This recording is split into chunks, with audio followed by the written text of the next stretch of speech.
Okay, the versus battle between Fat Joe and Ja Rule took place last night, and it was quite entertaining, despite the fact that Fat Joe calls Vita and Lil Mo dusty bitches. Fat Joe issued an apology on Twitter saying, "Shout out to the ladies. Very sorry if I disrespected. I love Vita and Lil Mo. I'm super sorry. Love my sisters." Well, I guess Lil Mo didn't think his apology was sincere, and now she's asking everyone to tell Fat Joe that he owes them a genuine apology. Remy Ma then stepped in and told Lil Mo to stop it, and that Fat Joe wasn't intentionally trying to hurt anyone.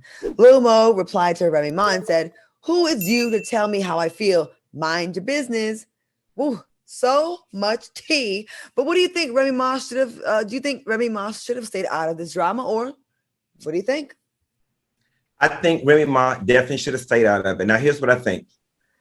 He definitely disrespected two Black women on a large platform. Period. Hard stop. Close the chapter.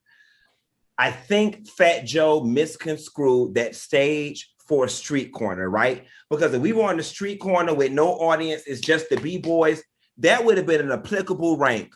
I put my homegirl on, she rich. You put your homegirls on, them hoes hungry and dusty, okay? That would have been fair on the street corner at the green store at the gas station with 240s playing dice. That's what two dudes would have did going back and forth. Fat Joe doing it on TV made it wrong. And I think that he did not realize that he was not on the street corner playing craps and he was on live TV. And it came off as very disrespectful. But had they been on the street corner, all is fair in love and war, and that would have been a fair read. Al? I really like Fat Joe. And I hosted an event for Fat Joe and Remy Ma before, so they know that this comes from a space of constructive criticism. So Fat Joe is already under this undercurrent, under fire for using the N-word a lot, right? And I just feel like how he addressed them, I think he got caught up in the moment, to be honest. I think he did call them dusty crackheads.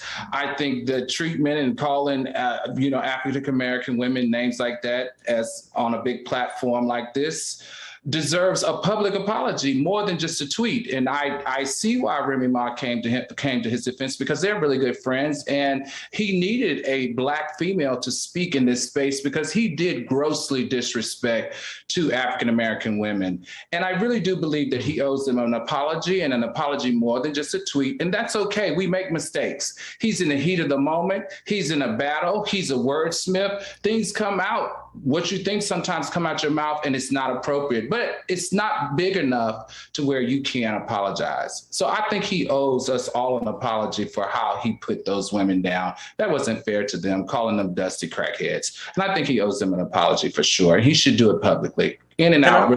Can I pose one question, Claudia? Mm-hmm. I 100% agree with Al, and Black women, I want y'all to get mad with me. I 100% agree he disrespect them.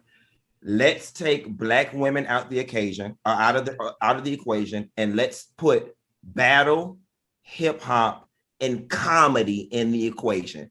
What Fat Joe was saying is, I featured Remy Ma on my stuff, and now she's rich and fabulous. You featured Vita and Lil Mo on your stuff. Where are they at now? What are they doing? Do they got their money up? It was a street read. I'm not excusing it. It was 100% wrong for network TV. It was definitely some corner under the tree dice game type stuff. But from a comedic perspective, it was laughter wrapped in disrespect, I guess. Yeah, too bad he's not a comedian. I'm gonna say this and speak for my ladies. Yeah, we can say it's hip hop, it's this, it's that. But as a Black woman, we're kind of used to motherfuckers disrespecting us all the time. And we can say it's in the vein. I didn't see it, so I'm just speaking as a Black woman hearing the story, reading the story. It's always funny when it's us. Let it be the LGBTQ community. Would you find it funny? Probably not. You're right. I wouldn't. But you wouldn't. And wait. And this person would be canceled. And we see this all the time. But when it's a Black woman, we're supposed to just always take the shit on the chin And I'm gonna say this, yeah, I love hip hop and I love the trash talking, but didn't he say also they went a crack house or something like that? And didn't Lil Mo have an issue with an addiction early on? So yeah, I mean, yeah, there's two ways of looking at it. Yeah, it was hip hop, but also black women. Two things can be true at the same time. We're But used to it. But I want to say this, Claudia, and here's the difference between the LGBTQ community and black women. I would never rap to a song or bop to you faggot this, you sissy that, you punk this. Let's not act like what Fat Joe said on the stage about y'all is not the very same thing y'all bop to and rap to, and that hip hop is about every day of the week. Y'all get called bitches, hoes, sluts, mutts, and every damn thing else of the week, and y'all are the same ones that bop to them songs and make them number one. So what makes this special? Because it was about two specific people that y'all could pinpoint, because y'all bop to the same doggone music. We do now, but it wasn't always like that. So, it started, it wasn't always like that. And eventually when things get done over and over and over again, become numb to it. Just like they're starting to do that to the community, which is raggedy as hell. And I'm very happy that the community is stepping up and putting a stop to it. And that's a mistake that black women, you're right. We didn't do that right away like we should have. We supported our black brothers in their rap careers and we always a bop and we didn't do it. And now it seems like y'all don't want to hear it now. Not y'all, but people don't want to hear it now because it's a little bit too little too late. But really, we probably should have done this and put our foot down 20 years ago, but we didn't. And that's our bad. And now we're trying to make up for lost time, I think.